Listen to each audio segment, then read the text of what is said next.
మంచిది. కొద్ది సమయము దేవుని వాక్యాన్ని మనము ధ్యానం చేసుకుందామండి. దేవుని యొక్క కృపలో మరి కొద్ది సమయము దేవుని వాక్యాన్ని ధ్యానం చేసుకొని సమయానికి మనము ఈ కూడికను ముగించుకుందాం. దేవునికి స్తోత్రము కలుగునుగాక. హల్లెలూయా. ఈ రాత్రి అంశం ఏమిటంటే ఉపదేశము దేవునిని ఎలా మహిమపరచవచ్చు. మహిమపరచటం అంటే ఘనపరచటం. దేవుణ్ణి ఘనపరచాలి. ఆయన కోరుకునేది ఏంటంటే ఆయనను మహిమపరచటం. ఆయనను మహిమపరచాలని ఆయన ఆశ, ఆయన కోరిక. అసలు మానవుని ఆయన తన పోలికలో తన రూపంలో సృష్టించిందే ఎందుకంటే మానవుడు దేవునిని మహిమపరచాలని, దేవునిని ఘనపరచాలని, దేవునిని ప్రేమించాలని ఆయన యొక్క ఉద్దేశమై ఉన్నది నా ప్రియమైనటువంటి వాళ్ళారా. కనుక మహిమపరచాలంటే ఎలా మహిమపరచగలమయ్యా? దేవునిని ఎలాగ మేము ఆ భక్తి చేస్తే ఆయనను మహిమపరుస్తాము అని ఈ రాత్రి మనమందరము కూడా ఆలోచన చేసుకొని ఆశ కలిగి ఉన్నట్లయితే పరిశుద్ధాత్మ దేవుడు కొన్ని విషయాలు మనతో మాట్లాడేవి మనము గ్రహించి గుర్తించి వాటిని తెలుసుకొని ఆ రీతిగా మనందరం ప్రభువుని మహిమపరచుదుముగాక. హల్లెలూయా, హల్లెలూయా. మొదటిగా నా ప్రియమైనటువంటి వాళ్ళారా, దేవునిని ఎలా మహిమపరచవచ్చు అంటే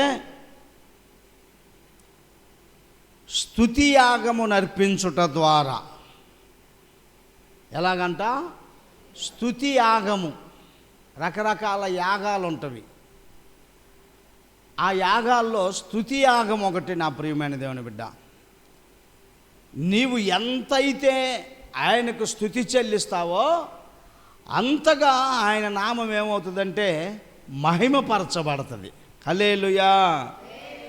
ఆయన నామము ఎంతైతే మహిమపరచబడుతుందో అంటే సంతోషిస్తాడో, ఆనందిస్తాడో, నీ స్తుతి ధూపము వలె ఆయన చేరుతున్నప్పుడు ఆయన ఆనందిస్తాడో, దానిని బట్టి నీవు స్తుతించినటువంటి ఆ యొక్క స్తుతిని బట్టి, నీవు స్తుతించి ఆయన కీర్తించినటువంటి అనుభవాన్ని బట్టి, ఆయన మహిమపరచబడిన విధానాన్ని బట్టి ఆ సంతోషంలో నిన్నేమి చేస్తాడంటే ఆయన చాలా గొప్పగా ఆశీర్వదిస్తాడు. దేవునికి స్తోత్రము కలుగునుగాక.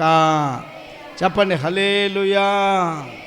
స్తుతి యాగము ద్వారా ఎక్కడ మాట వ్రాయబడినదంటే 50వ కీర్తన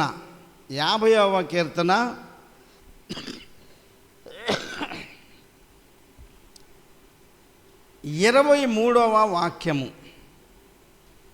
స్తుతి యాగము అర్పించువాడు నన్ను మహిమపరుచుచున్నాడు, నేను వానికి దేవుని రక్షణ కనపరుచున్నట్లు వాడు మార్గము సిద్ధపరచుకొనెను.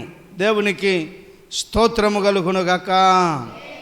చెప్పండి హల్లెలూయా. ఏమిటంట? స్తుతియాగము అర్పించువాడు ఏం చేస్తున్నాడంట? నన్ను మహిమపరుస్తున్నాడు. ఎవరిని? దేవుణ్ణి. ఎవరు మహిమపరుస్తున్నాడు? స్తుతియాగము. ఎవడైతే స్తుతియాగం అంటే ఏంటి? స్తుతి స్తోత్రం, స్తుతి స్తోత్రం, లేదా హల్లెలూయా, హల్లెలూయా, హల్లెలూయా. యేసు రక్తం జయం, యేసు రక్తం జయం, సిలువ రక్తం జయం. రక్త ప్రోక్షణటువంటి ఉచ్చారణ, ఇది యాగం. నువ్వు ఎంతసేపు చేస్తావో. హల్లెలూయా. స్తుతియాగమును అర్పించువాడు నన్ను మహిమపరుచుచున్నాడు, నేను వానికి దేవుని రక్షణ కనపరుచున్నట్లు వాడు మార్గము సిద్ధపరచుకుంటున్నాడు. ఏ మార్గం సిద్ధపరచుకుంటున్నాడు? రక్షణ మార్గం. ఈ రోజున మార్గాల్లో రక్షణ లేదు. ఈ రోజున మార్గంలో ఎన్నో అపాయాలు, ఎన్నో ప్రమాదాలు, ఎన్నో మరణాలు, ఎన్నో కలవరాలు. కనుక నీ మార్గము సురక్షితమైనదిగా ఉండాలంటే, నీ మార్గము నీకు రక్షణకరంగా ఉండాలంటే, నీ మార్గములో నీవు ఎటువంటి కలవరం లేకుండా, కంగారు లేకుండా, నెమ్మదిగా, శాంతి సమాధానముగా నీవు నడవగలగాలంటే తండ్రి చెప్పినట్లుగా ఏం చేయాలంట? దేవునిని స్తుతించాలి. స్తుతి ఎక్కడ ఉంటుందో అక్కడ దేవుని ఆత్మ ఉంటుంది. నా ప్రియమైనటువంటి వాళ్ళారా, దేవుని ఆత్మ ఎక్కడ ఉంటుందో అక్కడ గొప్ప విజయం ఉంటుంది. దేవుని ఆత్మ ఉన్న కాడ రక్షణ ఉంటుంది. దేవుని ఆత్మ ఉన్న కాడ ఆరోగ్యం ఉంటుంది, ఆనందం ఉంటుంది, శాశ్వతమైన జీవం ఉంటుంది. దేవుని ఆత్మ లేని దగ్గర దురాత్మ ఉంటుంది. దురాత్మ ఏం చేస్తుందంటే, దేవుని ఆత్మ కదా, అది దెయ్యపు ఆత్మ. నీ కుటుంబాన్ని సర్వనాశనం చేయటానికి, నీకు కలవరం, కంగారు, కన్నీరు, దుఃఖం, నష్టం, నాశనం చేయటానికి, నీ బిడ్డలనో నిన్నో వేధించి శోధించటానికి వాడుంటాడు. ఎక్కడుంటాడు వాడు? స్తుతి యాగము లేని దగ్గర. కనుక నీ ఇంటిలో నీవు నడుస్తున్న ప్రతి మార్గములో నీ హృదయములో ఏమి ఉచ్చారణ ఉండాలంటే స్తుతి, స్తోత్రం. హల్లెలూయా చెప్పండి, హల్లెలూయా. రెండు ఆత్మలు ఉన్నాయి. ఒకటి దేవుని ఆత్మ, రెండవది దెయ్యపు ఆత్మ. దేవుని ఆత్మ నీ కుటుంబానికి క్షేమాభివృద్ధిని కలుగజేస్తుంది. దేవుని ఆత్మ నీకు నెమ్మదిని, ప్రశాంతతను కలుగజేస్తుంది. ఏమంటున్నాడు? నా శాంతినే మీకు అనుగ్రహిస్తున్నాను, లోకమిచ్చినట్లుగా కాదు. దెయ్యపు ఆత్మ కూడా శాంతినిస్తుంది. కొంతమంది త్రాగితే ప్రశాంతంగా ఉంటాం అనుకుంటారు, కొంతమంది జోదమాడితే ప్రశాంతంగా ఉంటాం అనుకుంటారు, కొంతమంది సినిమాలు, షికార్లు వారి ఇష్టానుసారం చేస్తే ప్రశాంతంగా ఉన్నాము. లేదు నా ప్రియమైన దేవుని బిడ్డలారా, దాని ద్వారా ఎంత మాత్రము ప్రశాంతత లేదు. దేవుని యొక్క శాంతి అదేంటంటే శాశ్వతమైనది. దేవునికి స్తోత్రము కలుగునుగాక. చెప్పండి హల్లెలూయా, చెప్పండి హల్లెలూయా. ఎలాగా మనము దేవుని మహిమపరచవచ్చు అంటే స్తుతి యాగము ద్వారా దేవునిని మహిమపరచవచ్చు. ఇంకా పైన ఏముంటుందో తెలుసా నా ప్రియమైనటువంటి వాళ్ళారా? దేవుని మరచువారలారా. ఎవరంట? చాలామంది దేనిని మర్చిపోరు.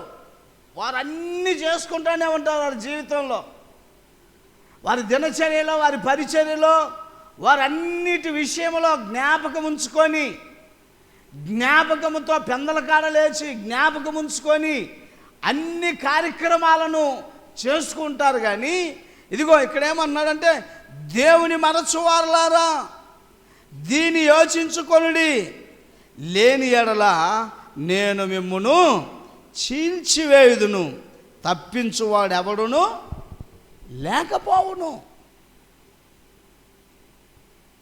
ఇలాంటి మాటలను మనము ధ్యానం చేసుకుంటే, ఇలాంటి మాటలను మనము ఆలకిస్తూ ఉంటే అప్పుడు భయము కలుగుతుంది నా ప్రియమైన దేవుని బిడ్డలారా. కొంతమందిని ఏంటి రాత్రి రాలేదంటే, అరే మర్చిపోయానండి, ప్రార్థన ఉంది కాదు, బుధవారం పెడుతున్నావు కదా ప్రార్థన, మాకు గుర్తు లేదయ్యా, మర్చిపోయాం. ఒకవేళ జ్ఞాపకం వచ్చినా వాళ్ళకి దీనికాడికి చాలా ప్రాధాన్యమైన పనులు ఉంటవి. కానీ అవి దేవునిని మహిమపరిచేవి కావు, దేవునిని సంతోషపరిచేవి కావు.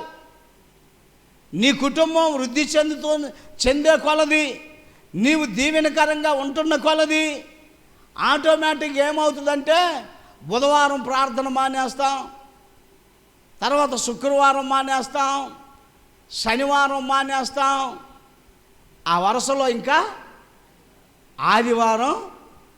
అప్పుడు దేవుని ఆత్మ నీలో నుండి ఏం చేస్తుందంటే పక్కకి వెళ్ళిపోద్ది. దేవుని ఆత్మ రాదిక నీలో, ఆ రక్షణ అనుభవం రాదు. నీ భక్తిని, నీ విశ్వాస జీవితాన్ని ఎప్పుడైతే నువ్వు నిర్లక్ష్యపు కోణంలోనికి తీసుకొని వెళ్తావో, ఎప్పుడైతే అశ్రద్ధగా చేస్తావో, దేవుని ఆత్మకు సమస్తము తెలుసండి.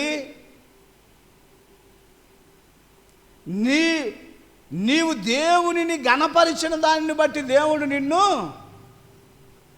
గణపరుస్తాడు.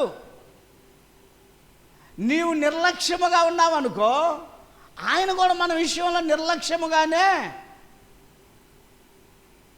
మనం లక్ష్యము కలిగి ఉన్నాడు అనుకో, ఆయన కూడా మన విషయమై లక్ష్యము కలిగి ఏమంటున్నాడు ఆయన?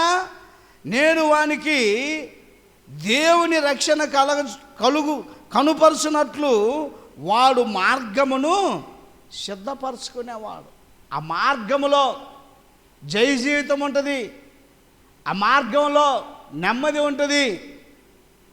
కొంతమంది ఏం ఆలోచన చేస్తారంటే, అమ్మో ఇప్పుడు చర్చికి వెళ్తే వర్షం పడుద్దేమో, వర్షం పడితే తడిసిపోతామేమో, ఏమైంది పూట బాగపోతే తీసేయి. అది చాలా తేలిగ్గా మర్చిపోవటం నా ప్రియమైన దేవుని బిడ్డ. దేవునికి స్తోత్రము కలుగును గక్క. చెప్పండి హల్లెలూయా. నీ ఉన్నటువంటి శ్రద్ధను బట్టి దేవుడు కూడా నీ కుటుంబం విషయంలో శ్రద్ధ కలిగి ఉంటాడు, నీ పిల్లల విషయంలో శ్రద్ధ కలిగి ఉంటాడు, నీ ఆశీర్వాద విషయంలో శ్రద్ధ కలిగి ఉంటాడు. నమ్మితేనే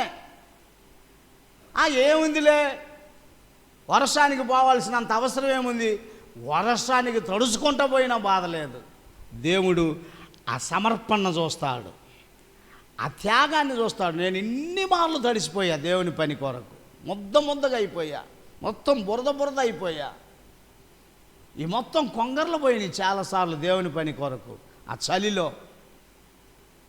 తుఫాన్లో వెళ్ళా ఊర్లు పట్టుకొని. అయ్యా సమాధి కార్యక్రమం ఉంది, ఈమె చనిపోయిందంటే 40-50 కిలోమీటర్లు పోయా వర్షంలో ముద్దగా తడుచుకుంటూ. చెప్పుకోవటానికి సాక్ష్యాలు ఉండాలి. బైబిల్లో ఒక మాట ఉంది, మనుషుడంట దేవుని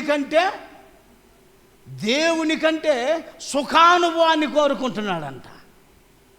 అది దేవునికి ఇష్టమైంది కాదు. దేవుడు మన కొరకు ఎంతో కష్టపడ్డాడు, శ్రమపడ్డాడు, బాధపడ్డాడు, రక్తం కార్చుకున్నాడు, గాయపరచబడ్డాడు, తన ప్రాణం పెట్టాడు, చివరి రక్తపు బొట్టు వరకు మన కొరకు కార్చాడు. 4 చినుకుల్లో తడిస్తే ఏమైనా మొలకెత్తుతామండి? మన పనులుంటే వెళ్ళం, మనం తప్పనిసరి పరిస్థితి ఉంటే వెళ్తామా వెళ్ళమా? ముఖ్యమైన పరిస్థితి. కానీ దానికాడికి ముఖ్యమైనది ఇది. హల్లెలూయా. వర్షం పల్లా, ఊరికి మబ్బు పట్టిందంతే. చాలామంది అమ్మో ఈ పూట ఎందుకులే వెళ్ళటం, రేపొద్దునే. వారిని ఎవరంటుందంటే బైబిలు, దేవుని మరిచేవారు. వారు మరిచిపోవటం అంటే అసలు మర్చిపోవటం కాదు, నిర్లక్ష్యపు ధోరణి. నీ ఒక కట్టుబాటులో, నీ ఒక తీర్మానంలో, నువ్వు ఒక శ్రద్ధాభక్తి కలిగి దేవుని విషయం అయి ఉంటే దేవుడు కూడా అంతే. అతడు నన్ను ప్రేమించుచున్నాడు గనక నేను అతన్ని ప్రేమిస్తే ఆయన నిన్ను తప్పిస్తాడు, ప్రేమిస్తే ఆయన నిన్ను విడిపిస్తాడు, ప్రేమిస్తే ఆయన నిన్ను కాపాడుతాడు, ప్రేమిస్తే ఆయన నీ అక్కర్లు తీరుస్తాడు, అవసరతలు తీరుస్తాడు. ప్రేమించటం అంటే ప్రేమ కలిగి ఉన్నప్పుడు ఎంత బాధ అయినా, ఎంత ఇబ్బంది అయినా అది బాధ అనిపించదు, అది ఇబ్బంది అనిపించదు, ప్రేమతో చేయాలనిపిస్తుంది. దేవునికి స్తోత్రము కలుగునుగాక. చెప్పండి హల్లెలూయా. కనుక నా ప్రియమైనటువంటి వారులారా, దేవునిని ఎలా మహిమపరచవచ్చు అంటే స్తుతియాగమును అర్పించుట ద్వారా మహిమపరచవచ్చు. స్తుతియాగమును అర్పించాల. ప్రతిరోజు నీ నోట ఏముండాలా? స్తుతి. అప్పుడు ఆయన మహిమపరచబడతాడు. అప్పుడు ఆయన మహిమపరిస్తే నేను తప్పనిసరిగా ఆయన మహిమపరచడం ఆయన సంతోషపడతాడు కనుక మనల్ని కూడా ఆయన సంతోషపరుస్తాడు. నా ప్రియమైన దేవుని బిడ్డ, ఇది చాలా ప్రాముఖ్యమైన పని అని, ప్రభుతో ఈ సత్సంబంధం కొనసాగిస్తే దీవెనని, ఆశీర్వాదమని నువ్వు తలంచగలిగితే దేవునికి స్తోత్రము కలుగునుగాక. చాలామంది దేనికి దీవించబడట్లేదంటే నేను గమనిస్తూ ఉంటాను. నా ప్రియమైన దేవుని బిడ్డ, దేవుని విషయమై శ్రద్ధ కలిగి, భక్తి కలిగి, భయము కలిగి, విధేయత కలిగి, దేవుని విషయమై సమర్పణ కలిగి, త్యాగము కలిగి, ఆయన ఒక్కడైనా త్యాగం చేయాల్సింది, మనం కూడా చేయాలి త్యాగం. ఏమండి, మనం కూడా మనకు చేతనైన త్యాగాన్ని మనం చేయాలి. ఎవరైతే ఆ తీర్మానం కలిగి ఉంటారో వారిని నేను చూస్తున్నానండి. సేవకుల్లో చూస్తున్నా, విశ్వాసుల్లో చూస్తున్నా, అనేక ప్రాంతాలు తిరుగుతున్నా కదా, ఆ కుటుంబాలని, ఆ మనుషులను గమనించినప్పుడు ప్రభువుని ప్రేమించే కుటుంబాలు, ప్రభువుకి భయపడే కుటుంబాలు, ప్రభు యొక్క ఆలోచన ప్రకారం నడిచేటువంటి కుటుంబాలు, వారి జీవితాలు, వారి పిల్లలు, వారి కాపురాలన్నీ కూడా చాలా దేదీప్యమానముగా, ఆశీర్వాదకరముగా ఉంటున్నవి. హల్లెలూయా. భయం లేకుండా ఉంటారు. చూడు, దేవుని ఇష్ట ప్రకారం. భయం అంటే ఏంటంటే నీ ఇష్ట ప్రకారం కాదు భక్తి చేయాల్సింది. నీ ఇష్ట ప్రకారం చేస్తే ప్రభువుకు నచ్చదు. ఆయన ఇష్ట ప్రకారం చేయాలి నువ్వు భక్తి. నీ ఇష్ట ప్రకారం చేస్తే ఏముంది ప్రయోజనము? ఆయన ఇష్ట ప్రకారం, ఆయనకు నచ్చినట్లుగా. దేవునికి స్తోత్రము కలుగునుగాక. దేవుడు మరలా రెండవదిగా చూసుకున్నట్లయితే దేవునిని ఎలా మహిమపరచబడవచ్చు, దేవుడు ఎలా మహిమపరచబడతాడు అని కానీ ఆలోచన చేసినట్లయితే నా ప్రియమైన దేవుని బిడ్డ, యోహాను సువార్త 15వ అధ్యాయము, యోహాను సువార్త తీయండి 15వ అధ్యాయము. దేవునికి స్తోత్రము కలుగునుగాక. హల్లెలూయా. 15వ అధ్యాయము 8వ వాక్యాన్ని చూద్దాం. మీరు బహుగా ఫలించుట వలన నా తండ్రి మహిమపరచబడును, ఇందువలన మీరు నా శిష్యులగుదురు. దేని ద్వారా మహిమపరచబడతాడంట? మనము బహుగా ఫలిస్తే. ఫలించటం అంటే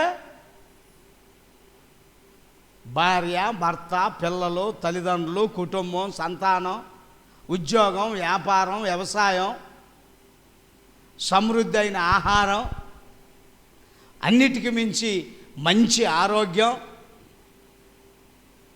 మీరు బహుగా ఫలిస్తే, మీరు బహుగా ఫలించటం వలన తండ్రి ఏమవుతాడంట? మహిమపరచబడతాడు. బహుగా ఫలించాలంటే ఇందాక నేను చెప్పినట్లుగా ఏం చేయాలా? స్తుతియాగము చేస్తే బహుగా ఫలిస్తారు.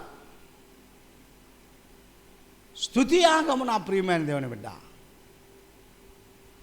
మధ్యాహ్నం 12 గంటలైంది, మరియమ్మ తల్లి కూర్చొని ఉంది. అప్పుడు వెళ్ళి నేను బ్రష్ చేస్తుంటే, ఏంది పాస్టర్ గారు ఇప్పుడు దాకా ఏందయ్యా 12 అయింది టైం అంటే నాది ప్రాముఖ్యం కాదు. మీరు రానివ్వు రాకపోనివ్వు, దేవుని వాక్యాన్ని సిద్ధపరచడానికి పెనుగులాడి అటు కొట్టకలాడి ఆయనకేమో ఆ పని బాట, ఆయనకేమో అంతే చెబుతాడు అనుకుంటారు. 12 గంటల తర్వాత నేను బయటికి వెళ్ళా. ఒక్కొక్కసారి 1 గంట అయింది, 1:30 అయింది. దేవుని వాక్య పరిచర్య ఉందంటే దేవుని యొక్క ఆత్మ కొరకు, దేవుని మాటల కొరకు పెనుగులాడి అది చూస్తాడు ప్రభు. అది చూస్తాడు. ఏదో ఒకటి చెప్పొచ్చులే. దేవునిదో ఇంకొక భయంకరమైన మాట ఒకటి ఉంది తెలుసా బైబిల్లో? ఏం మాట ఉందో తెలుసా?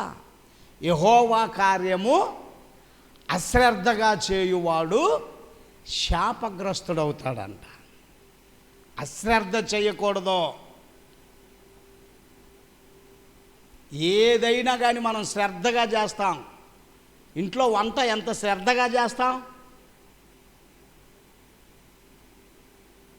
ఇంటిలో పని ఎంత శ్రద్ధగా చేసుకుంటాం, అంతకాడికి శ్రద్ధగా, అంతకాడికి ఇంట్రెస్ట్గా. చాలాసార్లు గమనిస్తాను. నేను పొద్దున్నే వెళ్ళి బయటికి వెళ్ళాను అనుకో, తర్వాత చూసుకుందామని, ఆ రోజు అన్ని ఆటంకాలు అవుతాయి. అందుకని నేను అసలు బయటికి వెళ్ళను. దేవుని వాక్యాన్ని ఒక్కొక్క దైవ సేవకులు, ఇదిగో ఈరోజు శనివారం కదా, రాత్రంతా పెనుగులాడుతుంటారు పొద్దున్నే ప్రజలకు చెప్పటానికి. ఎంత ప్రయాసపడి, ఎంత త్యాగంగా నిలవబడి, సిద్ధపడి ఎదురు చూస్తే ఒక్కొక్కరికి లెక్క ఉండదు, ఏముండదు. వెళ్తే వెళ్తారు, లేకపోతే లేదు. వస్తే వస్తారు, వింటే వింటారు, వచ్చినా లేకపోతే. ఇది ఏమిటంటే, నేను చాలాసార్లు చెబుతాను కదా, ఇది జుంటి తేనె దారుల కంటే మధురమైనది, మేలిమి బంగారు కంటే విలువైనది. వినుట వలన విశ్వాసము కలుగుతుంది. వినుట వలన నీవు నీ యొక్క నడవడికని ఎలాగ నడుచుకోవాలో తెలుసుకుంటావు. నీ కుటుంబాన్ని ఎలా పోషించుకోవాలో అర్థమవుతుంది. సమయోచితమైన జ్ఞానం ఉంటుంది, వివేకం ఉంటుంది. దేవునికి స్తోత్రం కలుగునుగాక. చెప్పండి హల్లెలూయా, చెప్పండి హల్లెలూయా. ఎలాగ బహుగా ఫలిస్తాడంటే, ఆ పైన అంటున్నాడు, నేను నిజమైన ద్రాక్షావల్లిని. చప్పట్లు కొట్టండి ఆ మాటను బట్టి. ఆ చెప్పే దమ్ముండాలి నా ప్రియమైన దేవుని బిడ్డ. నేను నిజమైన ద్రాక్షావల్లిని. నా తండ్రి వ్యవసాయకుడు. నాలో ఫలింపని ప్రతి తీగను ఆయన తీసి పారవేయును. ఫలించు ప్రతి తీగ మరి ఎక్కువగా ఫలింపవలెనని దానిలోని పనికిరాని తీగలను తీసివేయును. నేను మీతో చెప్పిన మాటను బట్టి మీరిప్పుడు పవిత్రులై ఉన్నారు. నా యందు నిలిచియుండుడి, మీ యందు నేనును నిలిచియుందును. తీగ ద్రాక్షావల్లిలో నిలిచి ఉంటేనే కానీ తానంతట తానే ఎలాగూ ఫలింపదో, అలాగే నా యందు నిలిచి ఉంటేనే కానీ మీరు ఫలింపరు. ద్రాక్షావల్లిని నేను, తీగలు మీరు. ఎవడు నా యందు నిలిచి ఉందునో, నేను ఎవని యందు నిలిచి ఉండునో వాడు బహుగా ఫలించును. నాకు వేరుగా ఉండి మీరేమీ చేయలేరు. ఎవడైనను నా యందు నిలిచి ఉన్నని ఎడల వాడు తీగవలే బయట పారవేయబడి ఎండిపోవును. మనుషులు అట్టి వాటిని పోగు చేసి అగ్నిలో పారవేతురు, అవి కాలిపోవును. నా యందు మీరును, మీ యందు నా మాటలను నిలిచి ఉండిన ఎడల మీకేది ఇష్టమో అడుగుడి, అది మీకు అనుగ్రహింపబడును అని అప్పుడు అంటున్నాడు. మీరు బహుగా ఫలించుట వలన నా తండ్రి మహిమపరచబడును. ఇందువలన మీరు నా శిష్యులగుదురు. దేవునికి స్తోత్రము కలుగునుగాక. అంటు కట్టబడాలి. ఊరికనే ఫలించటం అంటే ఊరికనే ఫలింపు లేదు. ఫలించాలంటే, ఆశీర్వదించబడాలంటే నీవు చాలా ప్రయాసపడాలి, నీవు చాలా కష్టపడాలి, నీవు చాలా విధాలుగా ప్రభు సన్నిధిలో పెనుగులాడాలి. ఊరికి రావద్దు నా ప్రియమైన దేవుని బిడ్డ, ఫలించాలి. నేను నిజమైన ద్రాక్షావల్లిని, తీగలు మీరు. తీగ ద్రాక్షావల్లిలో అంటు కట్టబడితేనే, అది విడిగా ఉంటే ఏమైద్ది? ఎండిపోద్ది, ఇంకేడ బతుకుద్ది? ఊపిరి ఉంటుంది. ఇప్పుడు ఏలుంది, దీన్ని గెనుపు వరకు నరికేసామనుకో, ఏమైంది ఆ ముక్క? బయట కొన్ని రోజులు కంపు కొట్టి, కొన్ని రోజులకి ఎండిపోయి, కొన్ని రోజులకి సీగిపోయి, కానీ ఇదంతా ఫలిస్తుంది. గోర్లు మొలుస్తుంటాయి, పని చేస్తుంటుంది, తింటుంటుంది, డైలీ స్నానం చేస్తుంటుంది. కానీ దీనిలో ఉండబట్టి, అదే ఈ ఏలు కొద్దిగా కానీ దీనిలో నుంచి పోతే, అలాగే నీవు దేవునితో కానీ చక్కని సత్సంబంధం కలిగి ఉంటే నీవు ఫలిస్తావు. ఈరోజు మబ్బు పట్టింది, నేను పోను. ఈరోజు పని ఎక్కువది, నేను పోను. ఈరోజు అంట్లు ఎక్కువ పడ్డాయి, నేను పోను. ఈరోజు బట్టలు ఎక్కువ ఉతకాల్సి వచ్చింది, నేను పోను.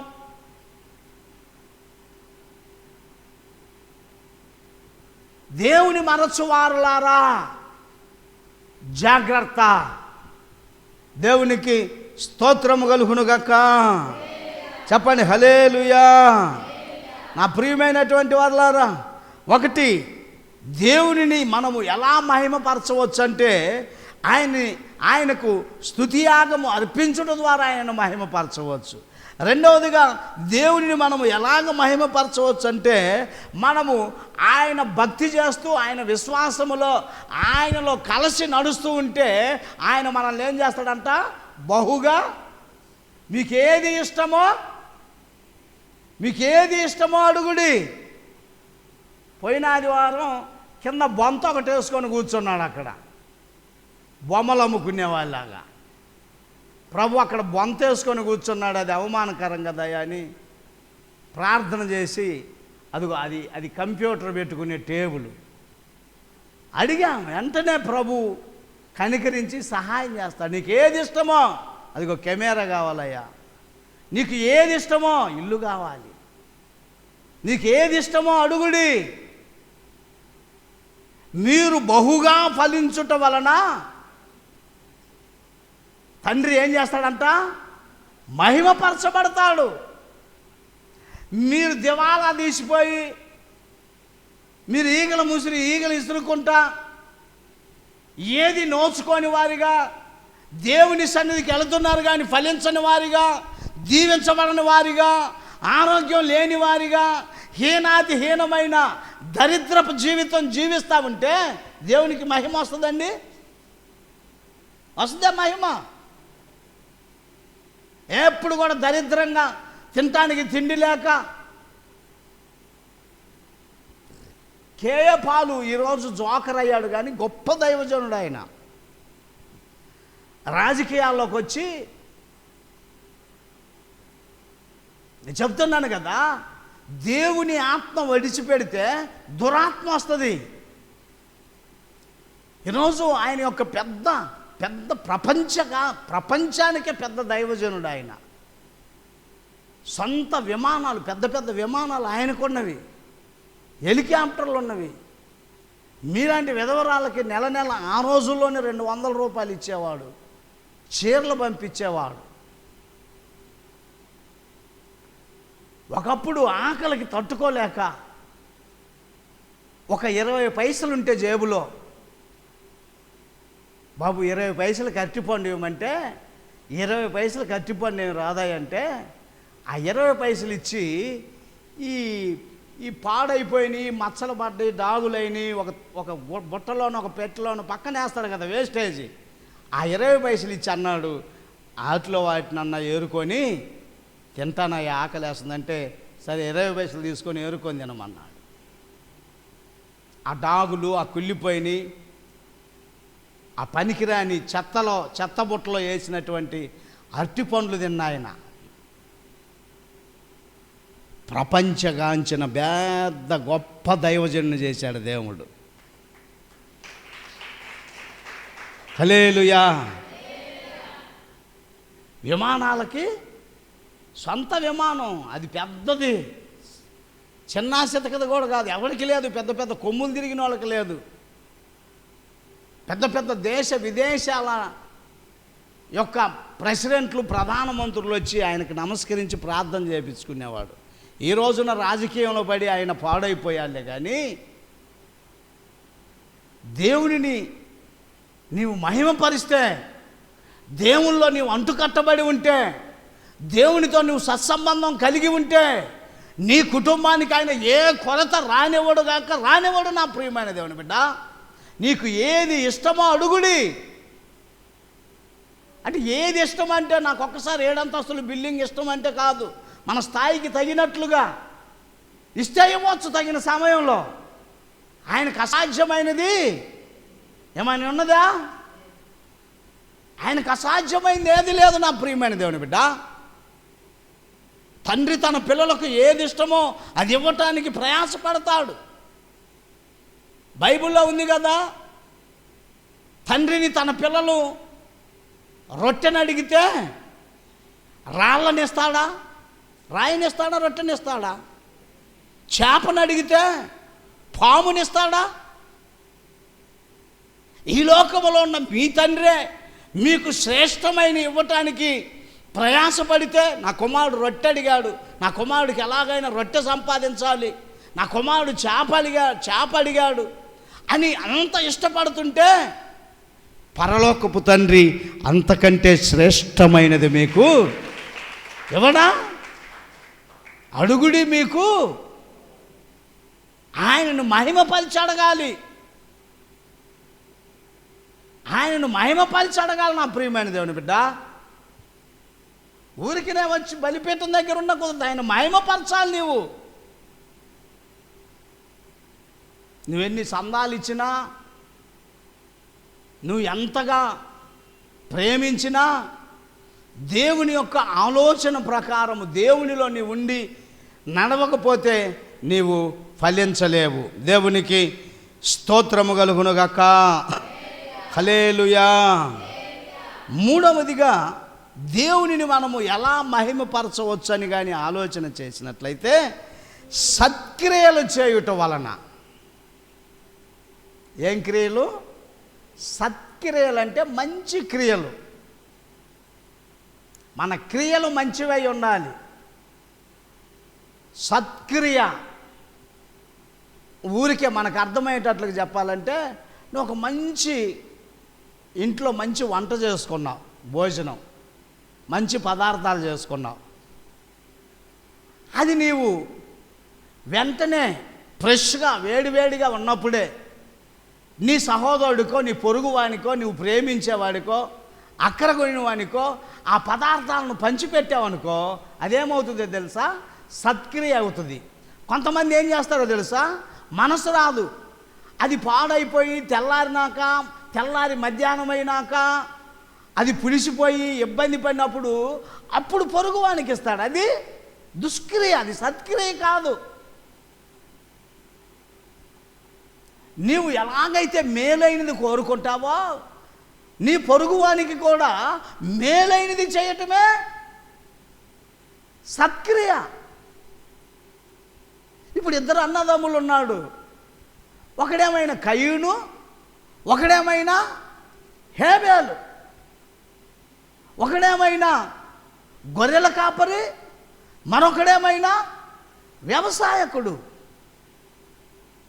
వీళ్ళిద్దరు కొన్ని దినాల తర్వాత దేవునికి ఒక మంచి అర్పణ తీసుకెళ్లాలని ఆశపడ్డారంట. ఈ కయ్యూను అనేవాడు తన పంటలో ఈ పనికిరాని ఉంటే కుళ్ళిపోయిన పుచ్చిపోయిన వంకాయలు, పురుగుబట్టిని, తాలు కంకులు, రేటుబడని పనికిరాని అన్ని పోగు చేసుకున్నాడంట. ఒక పెద్ద గోతానికి వేసుకున్నాడంట భక్తుడాల. ఈ హేబేలు ఉన్నాడు కదా, గొర్రెల కాపరి, అతనైతే వెతుకుతున్నాడంట. ఒక్కొక్క దాన్ని పట్టి పట్టి చూస్తున్నాడంట గొర్రెలను. ఏది బాగా క్రొవ్వింది ఉంటుందా, ఏది బాగా బలిసింది ఉంటుందా? ఇట్లా లేపటం ఇది కాదు, ఇట్లా లేపటం ఇది కాదు, ఇట్లా లేపటం ఇది నా దేవునికి విలువైనదని భుజాన్ని వేసుకున్నాడంట. కానీ కయ్యూని అనేవాడు పనికిరాని తాలుకంకులు, పుచ్చిపోయిన వంకాయలు, పనికిరానివన్నీ కూడా తను వేసుకున్నాడంట. వాళ్ళిద్దరు దేవునికి తీసుకెళ్ళి అర్పణ అర్పిస్తే దేవుడు ఎవరి అర్పణ అంగీకరించాడంట? హేబేలు యొక్క అర్పణను అంగీకరించాడంట. కయ్యూను అర్పణను, కయ్యూను ముఖమంతా ఒకలాగా పెట్టుకొని బొంగమూతి పెట్టుకొని అలిగి ఒక రకంగా ఉన్నాడంట. దేవుడు అంటున్నాడంట, కయ్యూను ఎందుకు అలా ముఖం చిన్నబుచ్చుకొని ఉన్నావు? నీవు సత్క్రియ చేసినట్లయితే తల ఎత్తుకునేవాడవు కదా. హల్లెలూయా. సత్క్రియ. హేబేలు ద్వారా దేవుడు మహిమపరచబడ్డాడు. అందుకనే హేబేలును మెచ్చుకున్నాడు దేవుడు. ఇద్దరు అర్పణలకు వెళ్ళారు.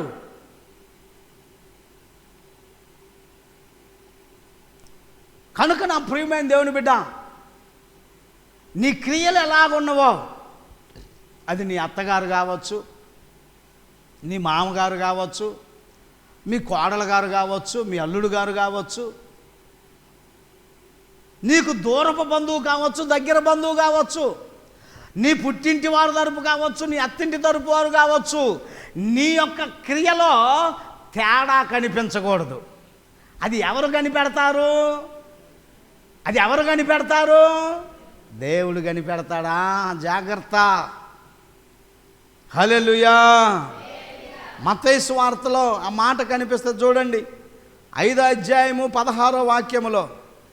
మత్తయి సువార్త 5వ అధ్యాయము 16వ వాక్యములో, మనుషులు మీ సత్క్రియలను చూచి పరలోకమందున్న మీ తండ్రిని మహిమపరచునట్లు వారి ఎదుట మీ వెలుగు ప్రకాశింపనీయుడి.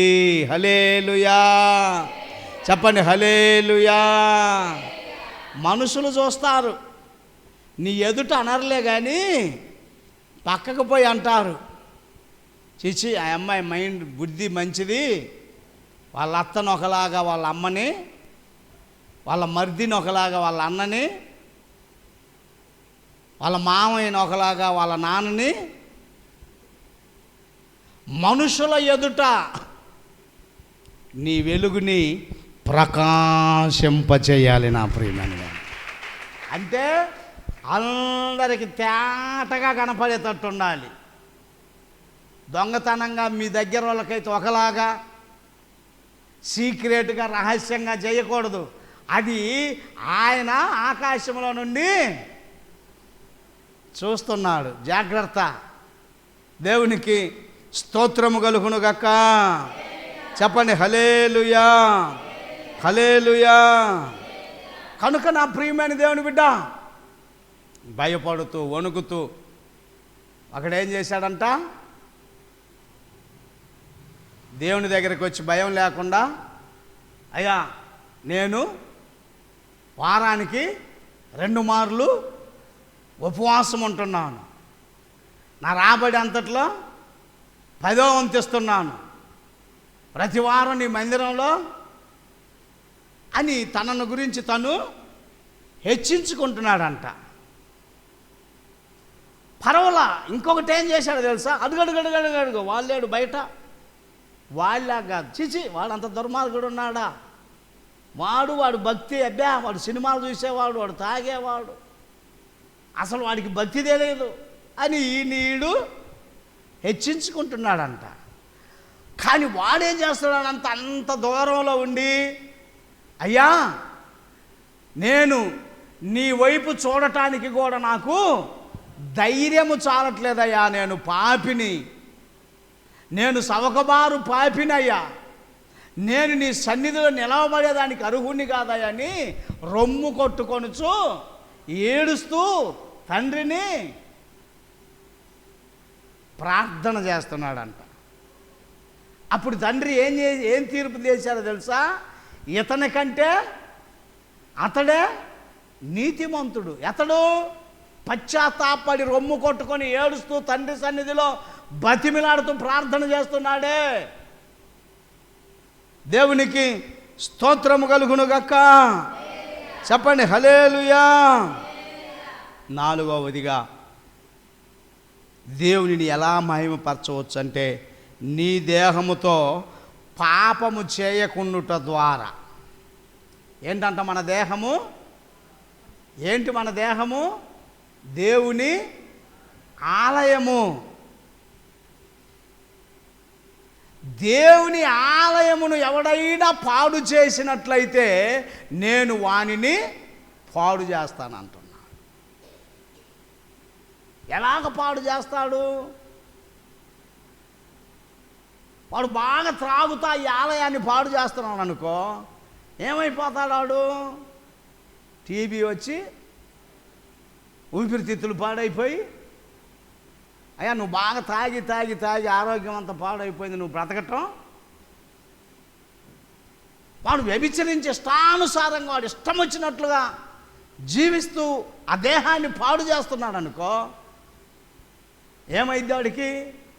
ఏ ఎయిడ్సో ఏ సుఖవేదో వచ్చి పాడైపోయి దేవుని ఆలయాన్ని వాడు పాడు చేస్తున్నాడు.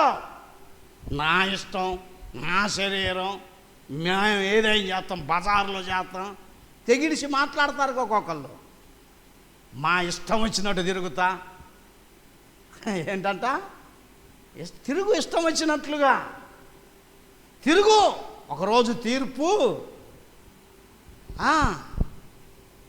దేవునికి స్తోత్రము కలుగునుగాక. ఎక్కడ మాట?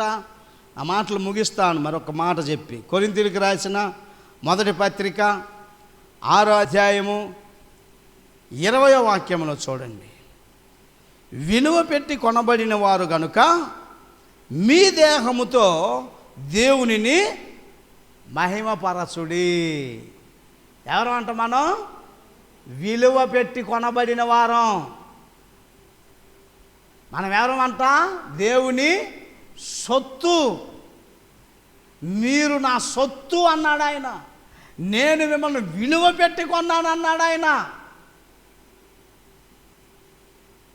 ఏం విలువ? నా స్వరక్తం ఇచ్చి నేను మిమ్మల్ని కొన్నాను అన్నాడు. చప్పలు కొట్టాడు నా ప్రియమైన. స్వరక్తం ఇచ్చి.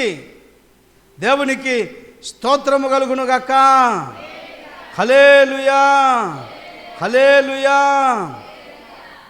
చూడండి 18వ వాక్యం అంటున్నాడు, జారత్వమునకు దూరముగా పారిపోవుడి. మనుష్యుడు చేయు ప్రతి పాపమును దేహమునకు వెలుపల ఉన్నది కానీ జారత్వము చేయువాడు తన సొంత శరీరమునకు హానికరముగా పాపము చేయుచున్నాడు. కనుక జారత్వానికంటే అక్రమ సంబంధానికి, వ్యభిచారమునకు, చీకటి కార్యకలాపాలకు మీరు దూరముగా పారిపోండి. మీ దేహము దేవుని వలన మీకు అనుగ్రహించబడి మీలోనున్న పరిశుద్ధాత్మకు ఆలయమై ఉన్నదని మీరు ఎరుగరా? మీరు మీ సొత్తు కారు, విలువ పెట్టి కొనబడిన వారు గనుక మీ దేహముతో దేవునిని మహిమపరచుడి. స్తోత్రము కలుగునుగాక. దేవుని మహిమపరచని నీ దేహము, నీ అవయవము, నీ చెయ్యి, నీ కాలు, నీ కన్ను, నీ నోరు, నీ చూపు, నీ ఆలోచన, నీ ప్రవర్తన, నీ మాట, నీ సమస్తము, ఇవన్నీ దేవుని దగ్గర రేపు లెక్క అడగవలసి వచ్చిన సమయంలో ఇబ్బందులు పాలవుతావు నా ప్రియమైన దేవుని బిడ్డ. దేవునికి స్తోత్రము కలుగునుగాక. చెప్పండి హల్లెలూయా, చెప్పండి హల్లెలూయా. కనుక ఈ రాత్రి 1 స్తుతియాగము నర్పించుట ద్వారా దేవుని మహిమపరచవచ్చు. 2 బహుగా ఫలించుట ద్వారా దేవుని మహిమపరచవచ్చు. 3 నీ దేహముతో 3 సత్క్రియలు చేయుట ద్వారా దేవుని మహిమపరచవచ్చు. 4 నీ దేహముతో పాపము చేయకుండుట ద్వారా దేవుని మహిమపరచవచ్చు. 5 మరలా చివరిలో కూడా కృతజ్ఞతాస్తుతులు చెల్లించుట ద్వారా. ఇది లూకాసు వార్త 17 అధ్యాయము 15-16 వాక్యాలు చూడండి, ప్రార్థన చేసుకుందామండి. లూకాసు వార్త 17 అధ్యాయము 15-16 వాక్యాలను చూసుకుందాం. నా ప్రియమైనటువంటి వారలారా, వారిలో ఒకడు తనకు స్వస్థత కలుగుట చూచి గొప్ప శబ్దముతో దేవునిని మహిమపరచుచు తిరిగి వచ్చి ఆయనకు కృతజ్ఞతాస్తుతులు చెల్లించుచు ఆయన పాదముల యొద్ద సాగిలపడెను.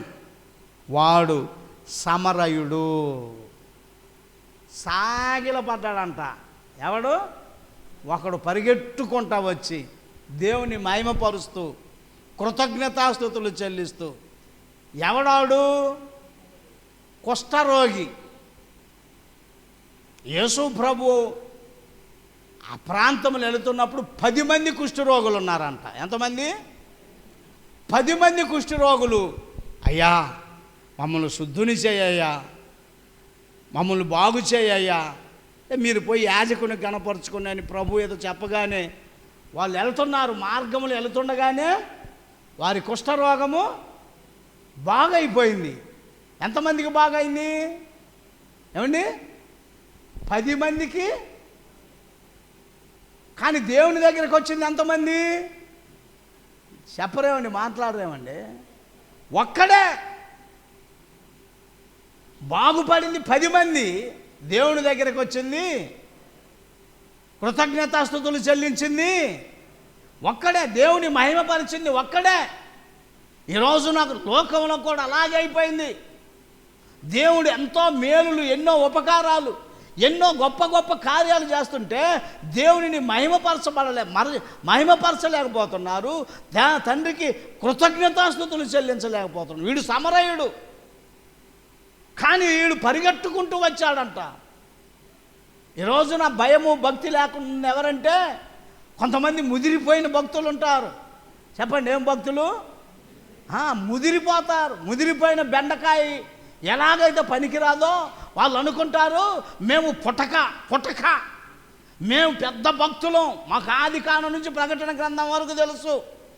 నేను పాట పాడితేనా పాస్టర్ గారు ఏమి కోరుకుంటారని నన్ను? అది కాదు నా ప్రియమైన దేవుని బిడ్డ. నీవు ప్రతిరోజు కృతజ్ఞత కలిగి ఉండాలి. ప్రభు దగ్గర మేలుకొలుపు కలిగి ఉండాలా. ప్రభు దగ్గర మెలకువ కలిగి ఉండాలా.